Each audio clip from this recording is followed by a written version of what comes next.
Donc bonjour à toutes et à tous, merci pour l'invitation sur cette journée d'études Common Data et notamment sur l'exploitation économique des données de la recherche. Il y a eu le terme exploitation économique, valorisation.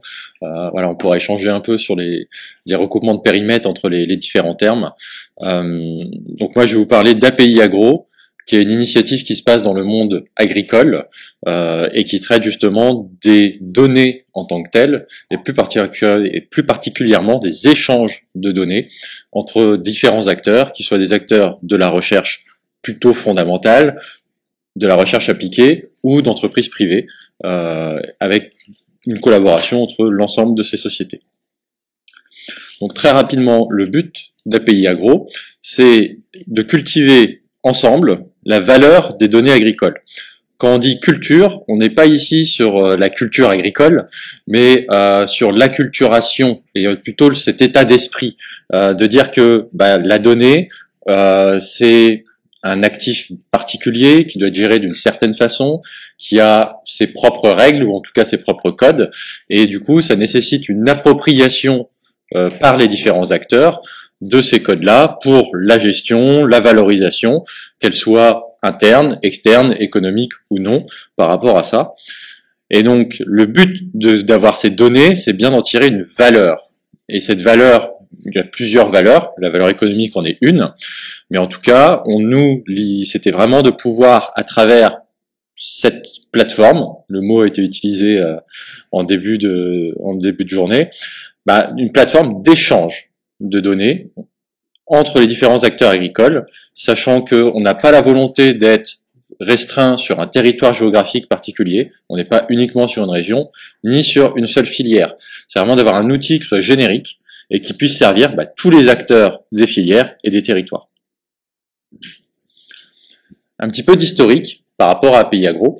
API Agro, c'était un projet de recherche qui a mobilisé principalement des instituts techniques agricoles, qui sont des instituts de recherche appliquée en agriculture.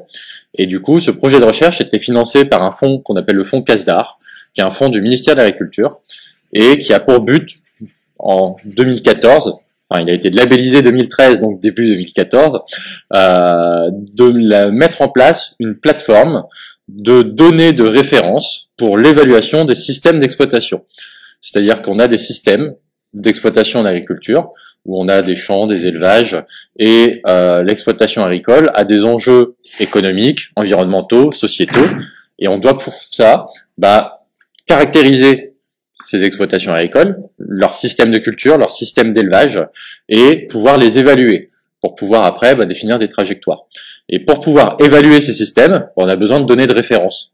On a besoin de savoir 1 kilo de viande c'est combien de CO2, 1 kilo de lait c'est combien de CO2, 1 kilo de grains de blé, si on exporte les pailles, si on laisse les pailles, combien c'est de CO2. Tous ces éléments-là, il y avait besoin de ces données de référence, mais aussi pour pouvoir calculer des données de pratique agricole, c'est-à-dire est-ce que ma pratique elle est environnementale ou pas. Et donc du coup, quelle est la dose de produits phytosanitaires que je vais mettre par rapport à la dose que réglementairement je peux mettre et techniquement que je vais mettre. Voilà, quels sont les impacts. Et donc du coup, on avait besoin d'un endroit où retrouver toutes ces données, mais aussi toute la partie algorithme. C'est-à-dire, lorsqu'on va avoir un calcul, il va y avoir des règles de calcul qui sont mises à disposition, qui sont appliquées. Et chacun a parfois sa propre interprétation et les résultats sont pas toujours comparables, même si on utilise le même indicateur parce que on l'a pas utilisé les mêmes données de référence en entrée. J'ai appliqué des corrections ou ce genre de choses. Et on avait besoin aussi de partager des règles de décision communes.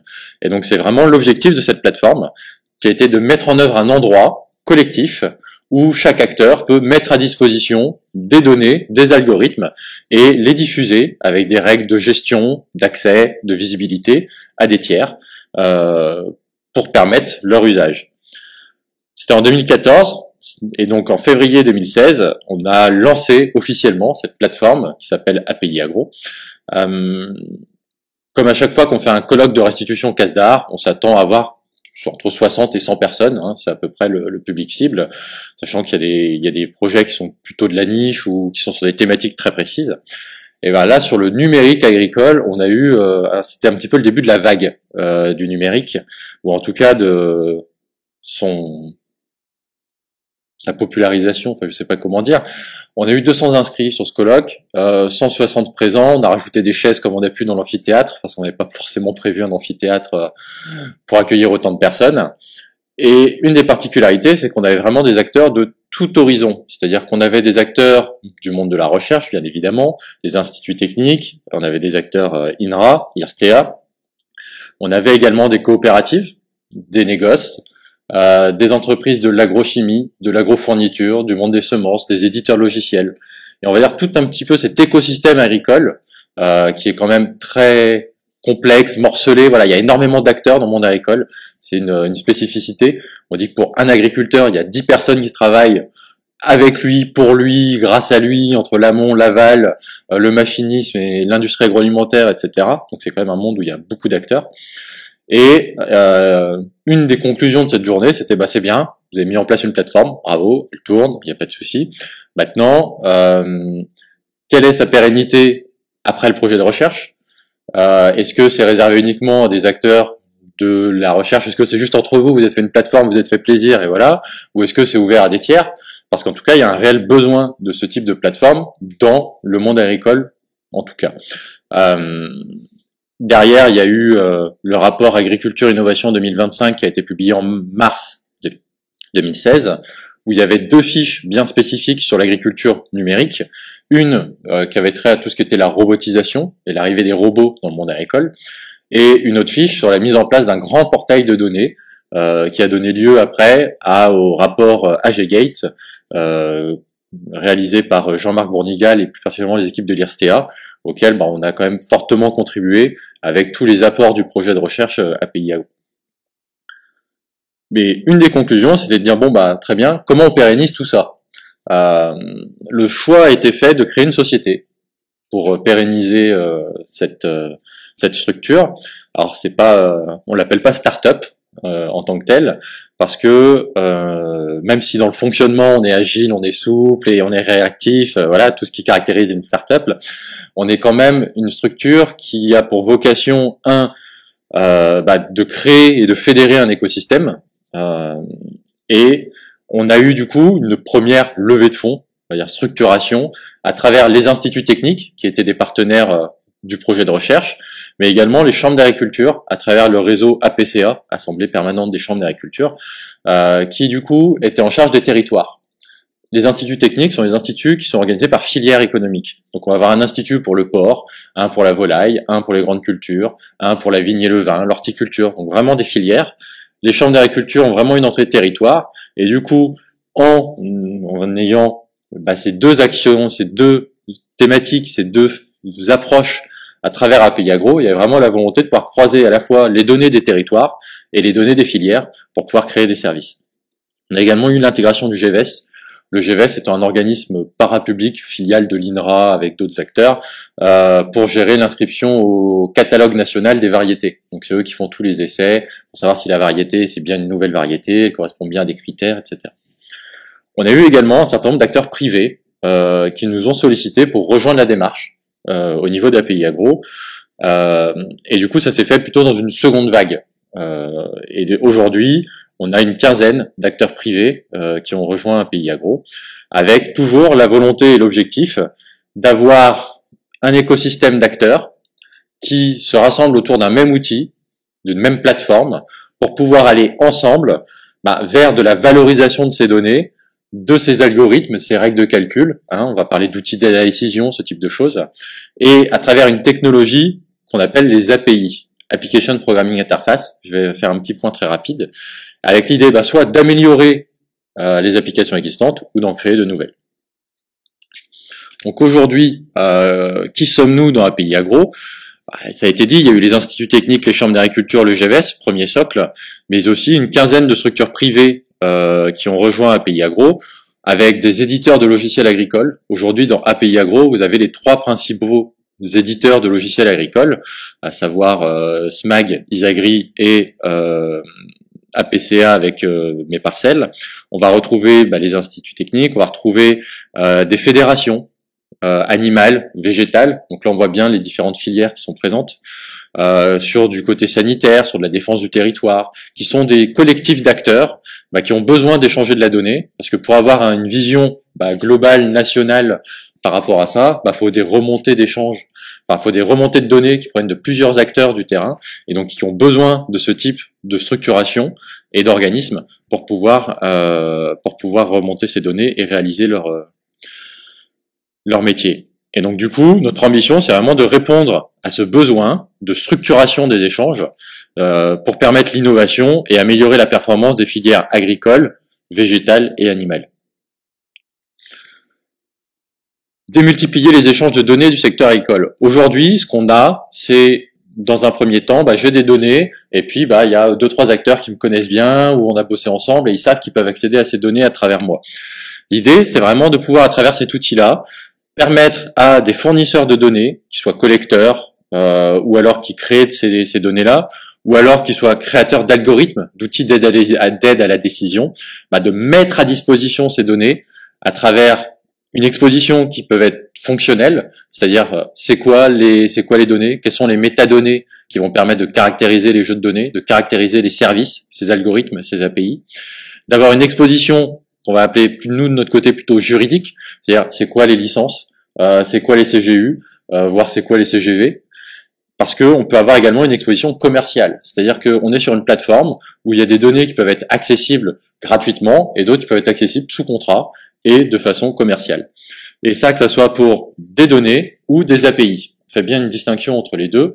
Ce qu'on va appeler jeu de données, ça va être un jeu de données, un export à un moment T de données. L'API, c'est un ensemble de services informatiques qui permettent d'accéder à des requêtes de bases de données ou à des algorithmes. On va voir tout de suite après quels sont ces différents points. Donc c'est vraiment le cœur de métier d'API Agro, c'est-à-dire cette plateforme qui va permettre de faciliter les échanges et d'offrir un cadre fonctionnel, juridique, technique, commercial pour la mise à disposition et l'accès aux données et aux algorithmes dans le secteur agricole. En complément, et c'est une demande des acteurs, c'est de développer des services complémentaires. Parce qu'on a bien vu que avoir une plateforme d'échange c'est bien, mais par contre il y a besoin d'appui pour d'avoir des cartographies de flux de données à certains moments, pour pouvoir comment positionner les flux de données. Est-ce que je fais une API? Est-ce que j'utilise une API? Ça a été évoqué également la notion de standard. À partir du moment où on a des échanges de données, et donc on va avoir besoin d'agréger de la donnée de plusieurs sources, et si c'est au même format, c'est quand même vachement plus simple, voire c'est indispensable. Et donc du coup, on fait de l'appui au choix de standards, c'est-à-dire que c'est pas nous qui faisons une norme, mais par contre, on va référencer les différentes normes qui existent, en disant toi tu as des données de tel périmètre, rapproche-toi de cet organisme de standardisation, parce que lui c'est son boulot de créer la norme, et donc du coup, rapproche-toi de ça, parce que je pense que c'est intéressant de standardiser tes données avec tel ou tel standard, ou à minima de te rapprocher d'eux, parce que peut-être que l'ensemble du périmètre n'est pas couvert à 100%, mais peut-être que ça fait partie des éléments qui pourront être étendus dans ces différents standards. Oui. Et après, en fait, on va perdre un petit peu c'est le problème, on perd en plein écran, on perd une partie du PowerPoint. Donc c'est pour ça que c'est dans ce format-là, je suis désolé. Mais si vous avez des questions ou des choses que vous n'arrivez pas à bien lire, n'hésitez pas à les poser et je les expliciterai. D'autres services, c'est aussi d'aller sur l'aide à la monétisation des accès, parce que combien vaut ma donnée? C'est bien d'avoir des données, de voir les vendre, mais combien ça vaut? Ça fait partie des différents points. Et un point qui n'a pas été évoqué aujourd'hui, en tout cas sur les présentations de ce matin, mais probablement dans les autres journées, c'est la gestion du consentement. Aujourd'hui, on travaille également avec des données qui sont pas uniquement des données non personnelles. On va travailler dans le secteur agricole avec des données d'exploitation agricole. Et donc, il y a eu un certain nombre de recherches, de travaux qui ont été menés pour savoir est-ce qu'une donnée agricole est une donnée personnelle ou non. Puisqu'une entreprise agricole, c'est une entreprise, et donc normalement non soumis. Sauf que lorsqu'on a une entreprise unipersonnelle, l'entreprise et l'entité physique peuvent être confondues. L'adresse postale, l'adresse email, c'est la même chose. Et donc du coup, si on peut remonter à cette personne, on peut être sur de la gestion de données personnelles. Voilà, donc de grands débats là-dessus par rapport à ça. Et la gestion de ce consentement, du coup, est un des points clés, en tout cas dans le monde agricole, pour, à minima, rassurer les différents acteurs. Et on est bien ici sur la facilitation d'accès à de la donnée ou à des services pour des éditeurs de services digitaux. Aujourd'hui, notre but n'est pas de créer des services pour les agriculteurs. C'est pas notre métier. Notre métier, c'est d'apporter l'accès à la donnée, l'accès aux services, pour que des acteurs puissent créer des services pour les producteurs agricoles. C'est pas notre métier du tout, et un agriculteur, normalement, ne devrait jamais entendre parler d'API Agro. Par contre, tous les éditeurs de services pour les agriculteurs doivent entendre parler d'API Agro, parce que c'est à travers nous que plus facilement ils auront accès à de la donnée, à des services, ou qu'ils utiliseront nos services pour gérer du consentement de tiers ou ce type de choses. C'est quoi une API? Le mot a été prononcé plein de fois, on s'appelle API Agro pour une bonne raison. Donc API, ça veut dire Application Programming Interface. Lorsqu'on a un logiciel, que ce soit une application web, une application SaaS, une application mobile, on peut dire que ça repose à peu près sur 3 piliers. Un pilier qui est les interfaces utilisateurs, ce qui va permettre à un utilisateur d'interagir avec des données, avec des algorithmes de calcul. Ce matin, j'ai tapé l'adresse dans Google Maps et je lui ai dit trouve ma position, et à partir de ça il m'a fait ce petit trajet qui m'a permis d'arriver ici par rapport à ça. Et donc du coup c'est cette interface utilisateur qui m'a permis de saisir des données, c'est ce formulaire, c'est les boutons sur lesquels j'ai cliqué. Et donc du coup, par contre, lorsque j'ai commencé à taper l'adresse, il m'a proposé une adresse qui était bien formée, bien formatée, qu'il connaissait. Et à ce moment-là, il y a eu une interaction entre l'interface utilisateur et une base de données à travers des API. Et donc ces API, c'est ces petits bouts de code informatique qui sont vraiment à destination des développeurs. La cible d'une API, c'est un développeur. Et qui va du coup pouvoir utiliser cette API lorsqu'il va développer son application, lorsqu'il va développer ces fameuses interfaces utilisateurs pour accéder à de la donnée qui n'est pas forcément stockée chez lui, mais qui peut transiter à travers le web pour aller interroger d'autres applications, d'autres bases de données et interagir de cette façon-là avec des données externes. Donc j'ai tapé l'adresse, il m'a trouvé une super adresse bien formatée, j'ai cliqué dessus, j'ai cliqué ma position, et après, ces deux informations ont été transmises à un algorithme de calcul qui n'était pas implémenté dans l'application, dans ses interfaces utilisateurs, mais sur un serveur distant, mais qui proposait une API. Cette API qui dit, si tu me donnes un point d'entrée, un point de départ, un point d'arrivée, je vais te retourner un itinéraire ou plusieurs itinéraires, avec le bus, avec à pied, avec l'application peut-être de chauffeur privé ou Uber qui va me proposer un temps de trajet ou ce type de choses. Et donc on est vraiment à travers ces API, à travers de la mise à disposition de services, l'accès à de la donnée, l'accès à des algorithmes, pour créer de nouveaux services. Et donc aujourd'hui, lorsqu'un développeur va vouloir créer un service pour un agriculteur, il va pas forcément réintégrer toutes les données. On n'est pas dans une approche centralisatrice où il va stocker les données chez lui, redévelopper des algorithmes pour pouvoir offrir un service à l'agriculteur. Par contre, il va pouvoir se reposer sur ces API, sur ces briques d'expertise qui sont mises à disposition par des tiers, notamment à travers la plateforme API Agro. Et c'est vraiment le but de cette plateforme, c'est de pouvoir référencer toutes ces API, d'offrir un cadre technique où un développeur, lorsqu'il va vouloir développer, accéder à de la donnée, offrir une liste déroulante ou un formulaire d'autocomplétion sur un produit qu'un agriculteur va mettre dans un champ, il va pouvoir utiliser l'API qui lui permet d'accéder à la liste de tous les produits phytosanitaires avec la bonne orthographe, avec les bons codes, qui pourra ensuite envoyer dans un autre algorithme qui fera peut-être est-ce que les deux mélanges sont autorisés ou pas. Ça, c'est une expertise bien précise, qui repose sur des données bien précises. Donc, je vais l'interroger. Et puis, je vais aussi vouloir récupérer les bonnes doses réglementaires. Parce que sur ce produit-là, sur du blé, pour aller faire un traitement bien spécifique, j'ai le droit de mettre 2 litres hectare. Donc, du coup, je vais récupérer la dose. Donc, je sais que j'ai sélectionné le produit. Je lui dis que je vais traiter sur blé. Donc, c'est 2 litres hectare. Ouais, mais ce produit, je vais le mélanger avec un autre. Ah, ok, bon, c'est autorisé. Parfait. Et puis, du coup, c'est bien 2 litres hectare, c'est la dose réglementaire. Mais est-ce que c'est la dose recommandée par rapport à ce que moi j'ai observé sur le terrain? Parce que j'ai peut-être pas beaucoup de mauvaises herbes, et peut-être que si je traite à 1 litre, c'est suffisant. Donc je vais peut-être appeler une autre API qui va me donner une expertise en disant t'as combien d'adventices au mètre carré, t'as combien de mauvaises herbes, c'est quoi comme mauvaise herbe, ok, traite à 1 litre. Voilà, tu peux traiter 1 litre. Tu peux traiter à 2, jusqu'à 2 réglementairement, mais techniquement, 1 litre, ça peut être suffisant. Et donc du coup, à travers ces API, ça va être l'accès à ces expertises qui vont permettre de faire ça. Et donc du coup, le cœur de métier d'API Agro, c'était cette plateforme d'échange d'accès aux données, d'accès à ces algorithmes, et de pouvoir animer l'ensemble de cet écosystème agricole. Animation, ça veut dire quoi? C'est ce qu'on appelle un terme grossier qui est l'évangélisation. Voilà, c'est de donner, prêcher la bonne parole entre guillemets, de dire voilà les API, à quoi ça sert, pourquoi utiliser des API plutôt que d'autres systèmes d'approche qui peuvent être très centralisatrices, qu'est-ce que ça va vous apporter les API, comment vous allez pouvoir utiliser vos API chez vous, de pouvoir créer des événements aussi de type hackathon, hein, ces fameux événements où en 48 heures on met des développeurs avec des gens du métier pour prototyper, faire des maquettes et tester des idées en 48 heures. Donc aujourd'hui, on a fait des hackathons en propre au niveau d'API Agro, mais on est aussi support de hackathons.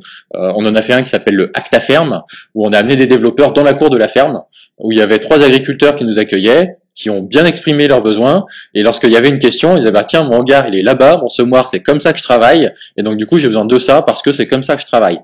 Et ben je peux vous assurer que c'est vachement plus pédagogique que d'être dans une salle parisienne ou à des très beaux locaux, mais où derrière on n'a pas d'agriculteurs, où c'est compliqué des fois d'être voilà, là le besoin il était là, l'expression de besoin c'était l'agriculteur qui était là, et s'il y avait besoin, il y avait la machine à côté pour bien valider comment ça marche.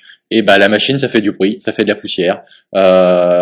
L'assistant vocal c'est génial, mais on s'aperçoit que dans la plaine il y a du vent, ça peut être compliqué. Voilà. Et donc on est vraiment sur du besoin concret réel avec ce type d'événement. La gestion du consentement du producteur agricole, ça fait partie de notre roadmap 2019 parce que c'est une brique technologique au final qui peut être mutualisée. On n'a pas forcément d'intérêt, chacun a redéveloppé dans son coin la gestion du consentement agricole, mais on peut faire ça de façon collective. Mais du coup, ça c'est notre cœur de métier. Et donc, il y a aussi des choses qu'on ne fait pas. J'ai dit qu'on ne faisait pas d'application pour les agriculteurs. On ne fait pas de conseils en stratégie digitale. On n'est pas un cabinet de conseil. On n'est pas là pour vous dire comment le numérique va bouleverser votre métier et vous accompagner là-dessus. Il y a des cabinets qui font ça, c'est leur boulot. On n'est pas fournisseur d'infrastructures. Vous avez une base de données Postgre, vous avez une base de données MongoDB, une base de données MySQL. C'est pas à nous d'héberger ça. On n'est pas un fournisseur de services d'infrastructure. Par contre, on peut vous accompagner sur la mise à disposition des données, sur quelles sont les bonnes métadonnées, c'est quoi le standard le plus pertinent. Il y a eu le mot dictionnaire, allez, on va prononcer ontologie, ce gros mot du web sémantique, c'est quoi le websem, est-ce qu'il faut l'utiliser ou pas, parce que mon API, je fais du JSON, est-ce que je faut que je fasse du XML, est-ce que je fasse du JSON LD, quel est le format des données le plus adéquat par rapport aux usages que je vais vouloir en faire. Est-ce que vous pouvez m'accompagner sur le développement de ces API? Les API, on l'a vu, c'est un petit bout de code informatique. Voilà, moi je suis pas forcément, je faisais du web service SOAP, on me parle de REST, il y a du REST JSON, du REST XML, enfin ça je sais pas trop. Comment vous pouvez m'accompagner? Assistance à maîtrise d'ouvrage, assistance à maîtrise d'œuvre, voire maîtrise d'œuvre sur certains cas bien précis de développement de ces API. Et on a aussi l'opportunité, on est vraiment une plateforme d'échange, de mise à disposition. Mais à un moment, pour mettre à disposition, il faut que ces données soient stockées quelque part. Et si on ne fait pas d'hébergement d'API en tant que tel, on a, à travers les solutions qu'on a choisies, la possibilité d'héberger des petits jeux de données, donc des exports de jeux de données, pour capitaliser un certain nombre de jeux de données et permettre leur échange. On est vraiment dans cette logique-là d'un jeu de données pour permettre son échange. On peut à ce moment-là l'héberger sur les outils. Un autre point qui est très important au niveau d'API Agro, on ne fait pas de développement spécifique, on n'est pas éditeur d'une solution. C'est-à-dire qu'il y a des briques sur le marché qui permettent de faire la mise à disposition de jeux de données. Eh ben, on en a pris une et on l'a verticalisée sur le secteur agricole. Ça a été dit à un moment sur le premier exposé sur l'égyptologie. Voilà, il y a eu un travail sur plusieurs mois, sur voire années de développement de cette solution. Nous, on a fait une expression de besoin qu'on a bien creusé. Ah, ça a pris du temps. Après, on a fait un cahier des charges, on a mis en place la solution. 3 mois après, on avait une plateforme qui était mise en œuvre.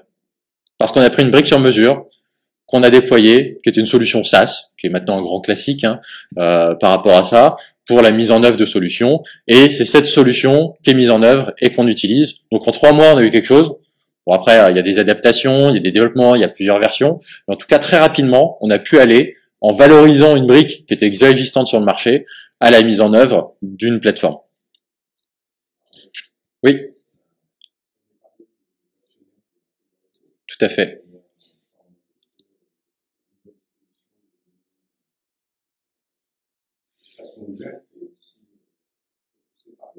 Oui.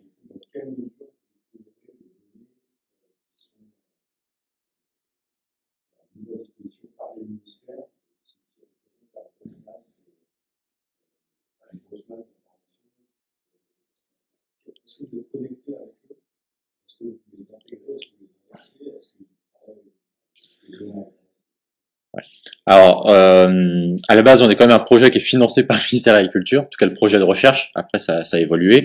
Des discussions avec le ministère, oui, évidemment, vu que c'est le ministère qui a commandité le rapport AG-Gate à un moment, bon, qui s'est arrêté à l'étape de cahier des charges. Hein, il n'y a pas eu de mise en œuvre opérationnelle. Et aujourd'hui, API Agro reste la mise en œuvre la plus opérationnelle d'une plateforme d'échange de données dans le monde agricole. On est en discussion avec eux, on référence déjà certaines données. Les données Agrest ont été à un moment, ont été mentionnées. Je me suis farci une après-midi pour exporter les rendements de toutes les zones agricoles Agrest, pour justement les intégrer dans le catalogue. Les données du registre parcellaire graphique, donc c'est des données qui représentent toutes les déclarations PAC des agriculteurs, donc ça équivaut à toutes les parcelles déclarées par les agriculteurs avec leur surface et les cultures. Voilà, c'est des éléments qu'on retrouve dans la plateforme. Il y a eu le portail datagouv.fr qui recense toutes les données de l'administration agriculture, mais pas que. Donc on va dire qui a été béné, on va dire, là-dedans, avec des problématiques de mise à jour, de métadonnées, de retrouver l'information, voilà, du monde agricole parmi d'autres. Donc on a des discussions avec eux, on travaille avec eux. Aujourd'hui, par contre, on n'a pas encore de façon, on va dire, formalisée d'avoir, par exemple, des transferts automatiques. Voilà. Mais en tout cas, ça fait partie des discussions qu'on a avec eux, bien évidemment, parce qu'il y a des données d'intérêt général qui sont fournies par rapport à ça par le ministère et qui peuvent alimenter les acteurs agricoles.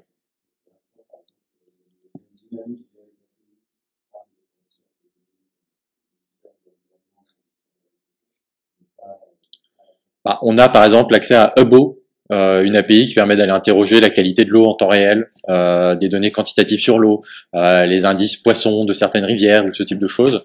Donc on commence à avoir des liens avec ces API, mais on est plutôt, on va dire, sur du cas par cas où on a vu l'API, on a pris contact ou ce type de choses, plutôt que par une systématisation de la mise à disposition des données à travers cette plateforme. Voilà, aujourd'hui, on est vraiment sur du travail avec des équipes ponctuelles, plutôt que par un cadre général. Mais c'est des choses, en tout cas, sur lesquelles on travaille, parce que on va dire, c'est pertinent, et c'est vers ça qu'il faut qu'on aille. Donc là, vous avez une copie d'écran, alors du coup, qui est un peu petite, j'en conviens, mais qui reprend sous forme de petites vignettes les différents jeux de données, les différents services qui sont accessibles à travers API Agro. Il y a la possibilité de filtrer par producteur, par filière. Moi, je travaille dans l'arboriculture. Quels sont les jeux de données qui s'appliquent à ma filière? Par thème, moi, je m'intéresse à la problématique des fertilisants, des produits phytosanitaires. Voilà. Et donc, du coup, de pouvoir avoir un catalogue dans lequel on peut naviguer et retrouver des ressources, des jeux de données, des API qui correspondent à ma filière. Et on va aller de plus en plus aussi vers des territoires. Moi, par exemple, je suis sur la région Occitanie. Voilà, quels sont les jeux de données où il y a des données géolocalisées potentiellement ou qui sont d'intérêt pour ma région. Voilà, c'est aussi des choses vers lesquelles on va.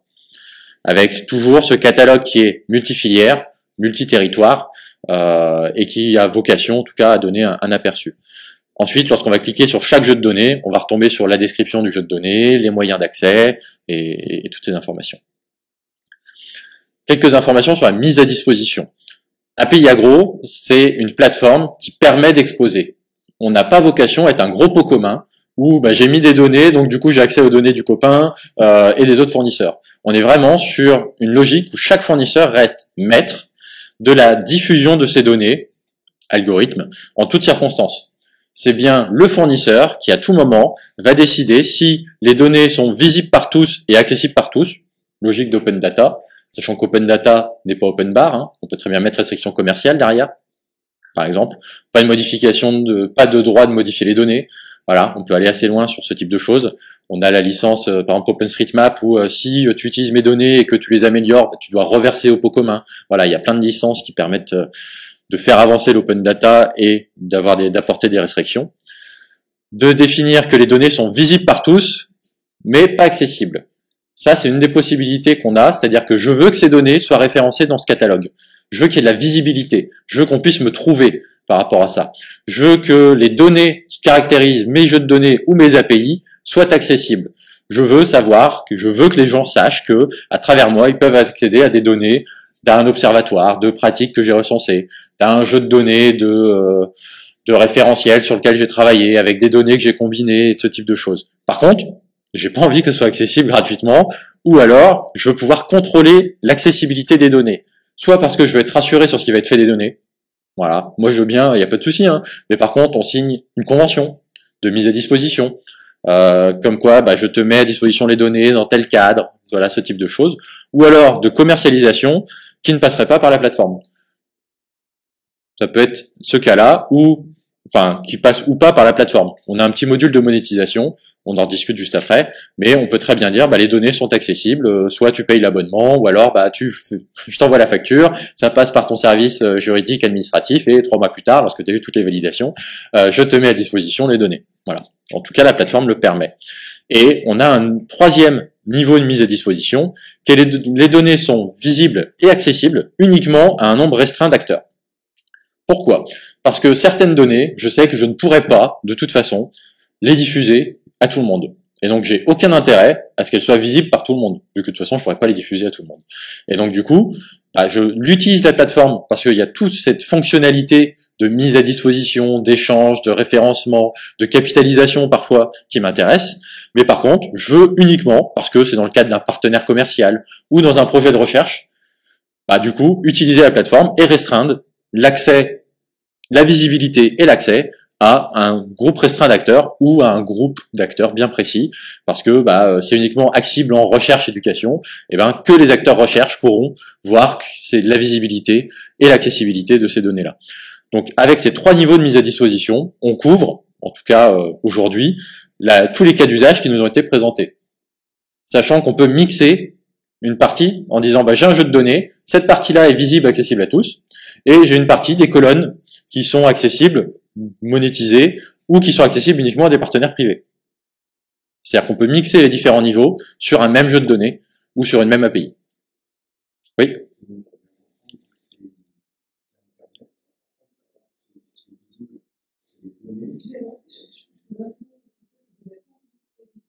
Je répéterai la question, mais...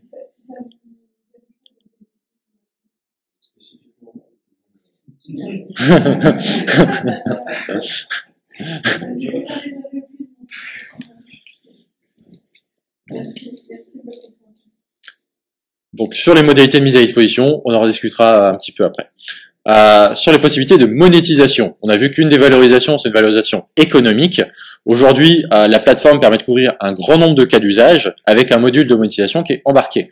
On permet de faire de la mise à disposition de fichiers, donc des exports one-shot à un moment, ou alors l'accès à une API, donc ce petit module, ce petit bout de code qui permet d'accéder à des requêtes de base de données qui sont préfaites ou à des algorithmes.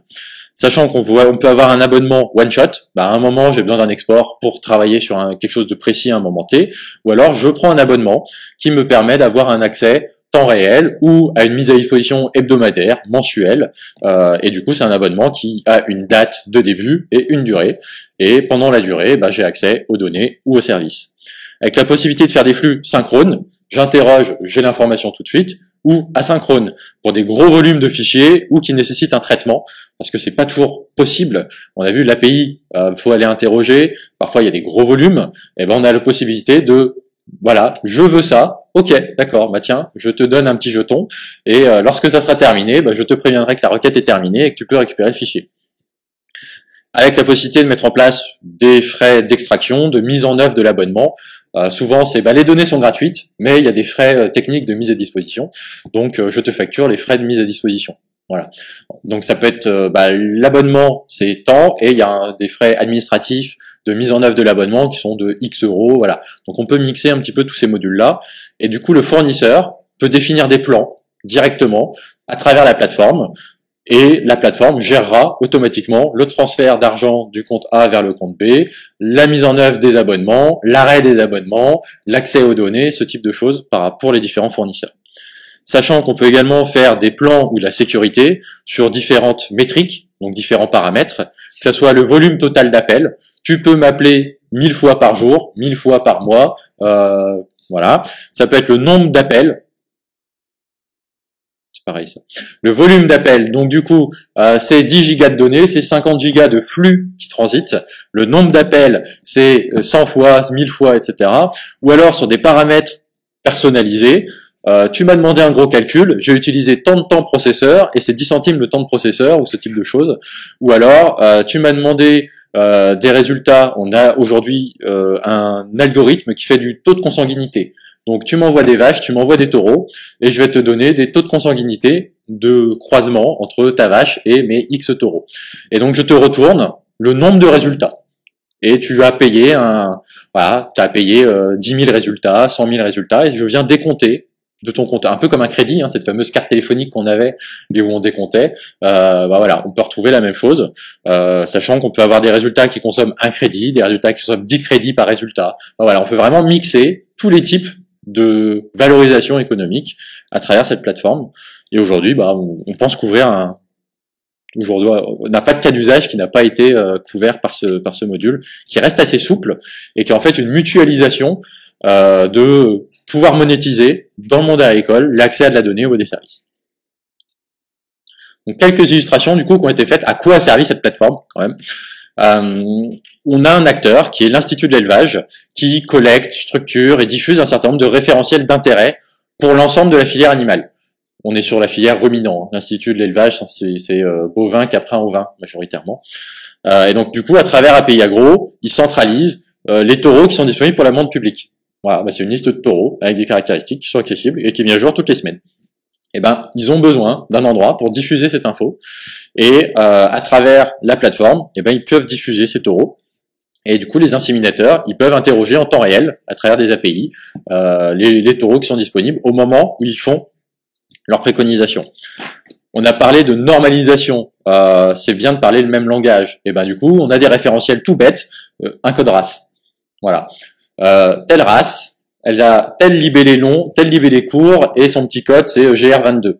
Et ça, c'est vachement utile pour l'interopérabilité et que les différents systèmes puissent communiquer. Et on sait qu'on parle de la même race parce qu'il y a un référentiel qui est commun et qui est partagé.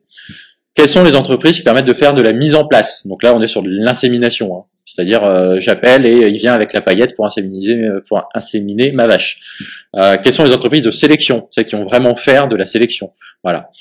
Et des outils de décision, on parlait du taux de consanguinité. Ça aujourd'hui, c'est une API qui est développée et qui va être proposée demain ou rapidement sur API Agro pour permettre à des développeurs de dire tiens, quels sont les meilleurs taureaux qui sont probablement disponibles et qui viennent de les taureaux de monde public.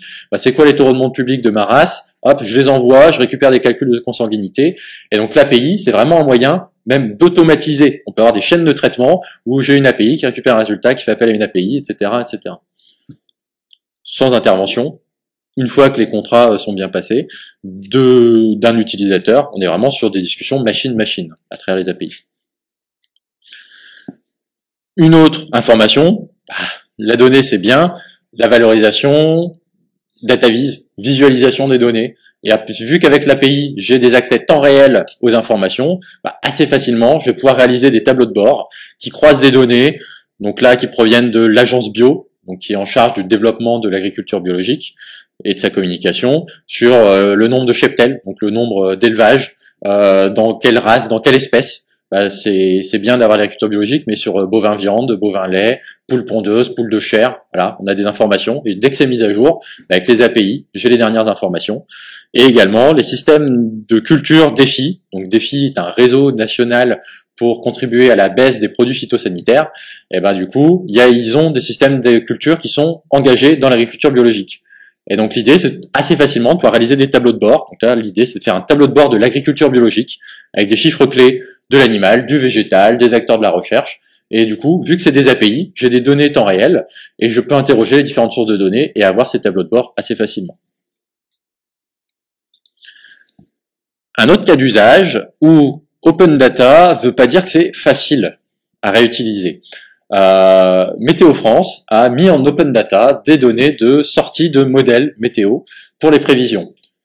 Voilà, c'est partie de leur mission de service public. Open Data, ça a été dit, hein, faut ouvrir Open Science, voilà, faut tout ouvrir. Donc du coup, ils ont ouvert. Ils ont sorti des fichiers GRIP2 format binaire qui permet d'aller accéder et récupérer des données sur des sorties de modèles. Donc, quelle va être la température, l'humidité, la vitesse du vent à 2 mètres du sol, à 10 mètres, à 100 mètres, à 1000 mètres, à 10 000 mètres, sur l'échelle de la France pour les 48 ou 72 prochaines heures, et à l'échelle de l'Europe à 2 jours et demi, 3 jours et demi. Voilà, on a fait le boulot, débrouillez-vous. Sauf qu'aujourd'hui, ça, c'est pas le service qui est attendu par des développeurs d'applications.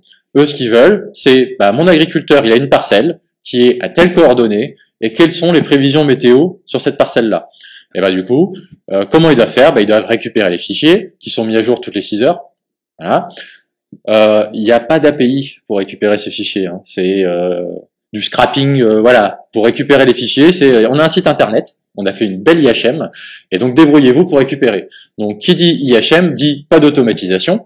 Donc, intervention utilisateur. Donc, ça veut dire qu'il y a une personne qui, toutes les 6 heures, est censée aller récupérer les petits fichiers sur le site de Météo France pour les mettre. Ah oui, et puis ces fichiers, des fois, ils sont corrompus. Ils sont pas tout à... Voilà, donc faut faire des contrôles d'intégrité. Et puis, faut récupérer tout ça. Ensuite, faut faire une chaîne de traitement pour mettre ça en base. Bon, au final, tout ça pour vous dire que c'est quand même assez complexe pour une personne de faire ça. Et donc, du coup, on a un acteur qui a géré l'automatisation de la récupération de ces fichiers toutes les 6 heures, contrôle d'intégrité, est-ce que le fichier il est valide, mise en base et création d'une API, cette fameuse petit bout de code qui permet à un développeur qui dit juste tu m'envoies tes coordonnées latitude, longitude en WGS 84 et moi je te renvoie les prévisions météo et je te renverrai les dernières. Donc c'est-à-dire que ça change toutes les 6 heures. Donc en fonction de quand tu m'interroges, moi je te renverrai le dernier run de Météo France pour récupérer ça. Cette chaîne de traitement, c'est 10 jours, à peu près, pour la mise en œuvre, le contrôle d'intégrité, le déploiement, etc. La consommation de l'API, j'envoie une latitude, une longitude. Ok, une fois que j'ai compris ce qu'il fallait, allez, c'est 10 minutes pour comprendre, grand max, 1 heure pour intégrer dans un logiciel. Parce que c'est des formats standards, l'API, c'est un formalisme que le développeur connaît très bien, ça renvoie du format de données qui est du JSON, et le JSON, c'est le format de données qui permet le plus facilement une intégration dans des IHM. Donc pour une application mobile, une application web, du JSON, c'est compréhensible en natif, c'est génial, les développeurs adorent. Donc du coup, un exemple, on a fait un hackathon et ils ont pu récupérer des données en croisant des relevés d'épidémiologie, donc données de surveillance du territoire, avec des données météo et prédictions à partir de ces données-là du développement de la maladie. Ils ont pu intégrer en 1 heure, grâce à l'API, les prévisions météo, ils ont pu sortir un service en 48 heures sur le hackathon. S'ils avaient dû passer 10 jours déjà pour récupérer, bon, ils auraient peut-être pas fait toute la chaîne, ils auraient fait qu'un run, etc. Mais ils auraient à minima passé, allez, entre 4 et 6 heures. Parce que le grip 2, c'est quelque chose d'assez imbitable, c'est du fichier binaire. Il y a 3 ou 4 choses, mais du coup, c'est soit en C, enfin, c'est sur des langages spécifiques, ou alors du C#, ou voilà, qui sont pas forcément les technos qui sont utilisés sur du hackathon, où là, faut aller vite, c'est du web en général qu'on fait. Voilà, ça a vraiment permis d'avoir cette petite API, de facilement réutiliser une expertise et d'intégrer, et donc de pouvoir aller plus vite sur le développement d'outils en revalorisant l'expertise. Un autre cas, il y a eu le développement d'un outil d'aide à décision sur le mildiou du basilic. Voilà, donc maladie du basilic, le mildiou. Le mildiou, ça touche aussi plein d'autres cultures. Et du coup, ils réutilisent les sorties météo pour prévoir. Ils ont des données de stations météo connectées. Ils rajoutent les données de prévision pour essayer d'évaluer un risque à 24 heures, à 48 heures, à 72 heures, et dire est-ce qu'il faut que j'aille traiter à 24 heures, à 48 heures, 72 heures ou pas. Parce qu'une maladie, plus on la traite tôt, moins il y aura d'impact économique et potentiellement plus on va pouvoir réduire la dose. Parce que tant qu'elle n'est pas développée encore, on peut réduire la dose. Et donc du coup, en intervenant au plus tôt, il y a un impact environnemental qui est moins de produits par rapport à ça, un impact économique. Le produit phytosanitaire, c'est cher. Le traitement, c'est cher. Faut sortir quand même avec un tracteur, le pulvérisateur, voilà, ça coûte. Et donc, plus on peut intervenir, plus on peut réduire, moins cher ça coûtera et mieux ça sera d'un point de vue sociétal et environnemental. La plateforme API Agro, elle est également utile, non pas dans des échanges 1N, mais dans des échanges NN. C'est-à-dire que on a des acteurs qui veulent, à l'échelle de territoire, pouvoir échanger des données, pour pouvoir récupérer des données économiques, territoriales, sociétale, environnementale, croiser l'agriculture avec d'autres secteurs, on parle beaucoup de Living Lab, ce type de choses, eh ben, ils ont besoin d'une plateforme qui permette de recenser déjà tout ce qui est disponible comme données, d'y accéder dans un cadre technique, juridique par rapport à ça, et travailler ensemble sur du projet de recherche, du projet partenarial, ou alors juste à l'échelle de leur territoire, comment est-ce qu'on peut croiser les données des différents acteurs pour faire du benchmark à l'échelle de notre territoire. Voilà, et que ce soit pas des acteurs isolés, mais qu'on puisse vraiment mutualiser et du coup utiliser la plateforme comme un levier, comme un cadre pour pouvoir échanger les données entre tous ces acteurs. On l'a aussi dans des filières où on a des données sur le monde de l'élevage, on parle de la génétique, hein. Sur la génétique, si on prend une race bien précise qui est la Prime Holstein, aujourd'hui, pour la sélection de cette race-là, c'est une gestion des données à l'échelle européenne, voire mondiale, qu'on doit agréger ces données pour calculer des index. Donc les index, c'est à partir de caractères techniques, morphologiques, etc., on sort des normes, et à partir de ça, on va pouvoir faire de la préconisation pour l'insémination, pour améliorer le patrimoine génétique de troupeaux ou ce type de choses. Et ben, à l'échelle d'un territoire, c'est pas suffisant pour pouvoir faire de la sélection. Et donc du coup, on est obligé d'aller plus loin et d'avoir des acteurs de la filière. On parle aussi sur une approche typiquement de traçabilité. La traçabilité, il y a tous les acteurs, on parle de la fourche à la fourchette, hein, et de plus en plus, on veut valoriser dans la traçabilité déjà le numéro de lot en disant c'est sorti de tel élevage, c'est allé à tel abattoir, etc. Mais également les données des pratiques agricoles. Est-ce que l'agriculteur a fait des pratiques qui respectent le bien-être? Est-ce qu'il y a eu du pâturage? Est-ce qu'il y a eu l'alimentation à travers une filière bleu blanc cœur, oméga 3, voilà, ce type de choses. Et ben pour ça, c'est des données, des pratiques qu'on a besoin de venir connecter également à la filière pour pouvoir apporter de la traçabilité. API Agro, on l'a dit, on est une société.